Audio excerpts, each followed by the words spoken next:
جی وہیں پہ خاک جہاں کا خمیر تھا 24 کیسز ہیں 12 فائنل ہو گئے ہیں.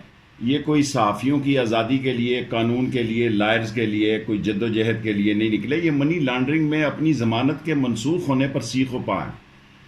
آپ اندازہ کریں 9 مہینے سے ان کے سٹوروں سے اور نیچے جو بیسمنٹوں سے ضمانتیں ہوتی ہیں چھٹیوں کے دن, اور انہوں نے ہمارا خزانہ لوٹا ہے. یہ چور ہیں, ڈاکو ہیں, لٹیرے ہیں, کرپٹ ہیں, ڈسانسٹ ہیں, سلگش ہیں, ایکسٹراویگنٹ ہیں اور قانون کی رعایت سے ناجائز فائدہ اٹھاتے ہیں. ضمانت منسوخ ہوئی ہے, اپنا کیس لڑیں. کوئی کیس کا فیصلہ تو نہیں ہوا. اور اصل بات جو ہے کہ 30 آدمی پہلے اندر ہیں ان اربوں روپے کا, کھربوں روپے کے جو کیسز ہیں. 2 ارب روپے فلودے والے کا, دال سیویوں والا کا, دہی بھلے والوں کا, مرچ مسالے والوں کے نام اربوں روپے انہوں نے منتقل کیے ہیں. یہ اس قوم کے لیڈر ہیں, یہ ڈکیت ہیں, یہ چور ہیں, اور ان کو قانون اور آئین کے مطابق ان کو شکنجے میں لینا چاہیے.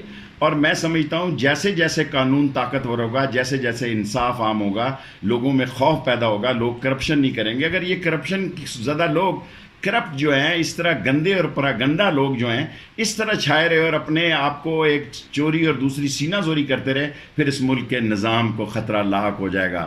کیونکہ یہ جمہوریت چلنی چاہیے. جمہوریت کو یہ خطرہ لاحق کرنا اس لیے چاہتے ہیں کہ لوٹی ہوئی دولت بھی انجوائے کریں اور اپنا ان کو پوچھے بھی کوئی نہ. یہ نہیں ہو سکتا.